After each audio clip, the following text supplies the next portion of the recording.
You know who hasn't gotten far in the playoffs? You know who hasn't gone to a Super Bowl?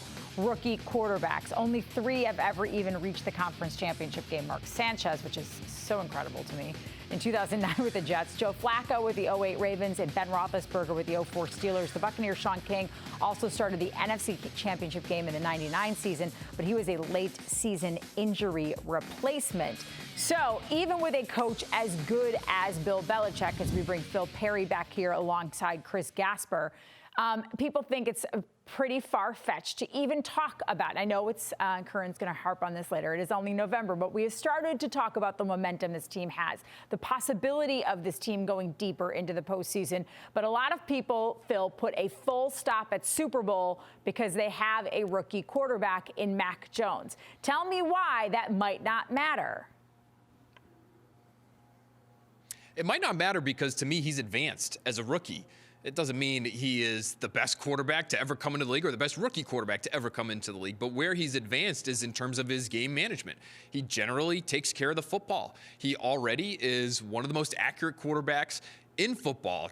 You can base that off a number of different metrics, advanced or otherwise. And so when you have those qualities and you have a good team and a good support system around you, I think you can, especially this year in this conference, just keep your hands on 10-2 at that quarterback spot. Let your defense win it for you. Your special teams have been under the radar, excellent this season. And your running game has been fantastic, 120 yards in 7 straight games. So I think you can get there with Mac Jones because I don't think he's necessarily going to screw it up for you the way that a lot of rookies might.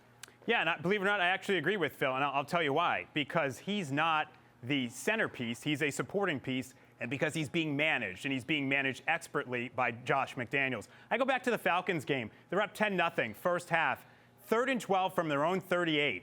In the Brady days, they're trying to pour it on. What do they run? A screen to Brandon Bolden. They just don't want him to screw it up, and that's good enough with this defense. So I think the way that he's being managed by Belichick and Josh McDaniels and not asked to do too much, not being asked to win the games, I think that absolutely is a formula that he's proven 11 games into the season you can be successful with him doing. The question for me is if it gets to some point in the playoffs, and normally it does for a lot of these quarterbacks, where we need you to be the difference in the game, we need you to bring us back, is he capable of that? It's a little bit of an unfair question because he hasn't had to do it. We don't know the answer at this point, but at some point he'll probably be asked to do that.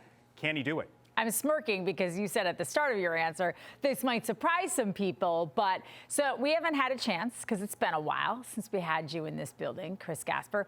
Why do you hate Mac Jones so much? I don't hate Mac Jones. I do not hate Mac Jones. In fact, I think my ceiling for Mac Jones is higher than Curran's because we disagree on how good Chad Pennington is. I think can be as good as Kirk Cousins. Look at Kirk Cousins' numbers right now. 21 touchdowns, 2 interceptions. He's one of the highest rated passers in the NFL on 3rd down. The only person ahead of Kirk Cousins, Aaron Rodgers.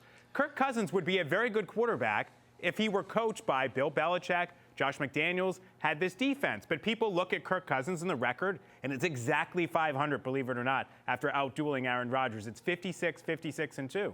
But that's the way I look at it with Mac Jones. He's not being asked to be the entire franchise or the entire organization. It's just he's talked about by the fan base and some people like he is the entire franchise and the organization. He might be that one day, and if he is, I'll give him that credit. But right now, he's a guy who's being managed a la Matt Castle in 2008, and they won a lot of games that year. They're winning a lot of games this year. It's just not all about the quarterback. I think it's not all about the quarterback. You're right, Chris. But I think he is doing a little bit more than a lot of people are willing to give him credit for. I mean, the average depth of target, like you can't call him a check down Charlie anymore. He's not near the top of the league, but he's right near the middle of the league. And he's right around guys like Patrick Mahomes and Justin Herbert, who we think of as having the biggest arms in football. And when you look at things like explosive play rate, the Patriots have been near the top of the league in the passing game, not just the running game. Explosive pass rate for the entire season. Going into that game against Atlanta, they were number 2 in football. And on 3rd down, they've been one of the best teams in the league as well. All of those numbers would suggest that Mac Jones, when he's asked, can perform to a level that would be commensurate. I'll just say really quickly, team. 3rd down passer rating, looked it up today. He's in between Jalen Hurts and Daniel Jones. 3rd down passer rating. Ooh, dueling statistics, dueling nerd success numbers. Rate, Chris. Let's go with success rate. Passer rating is a little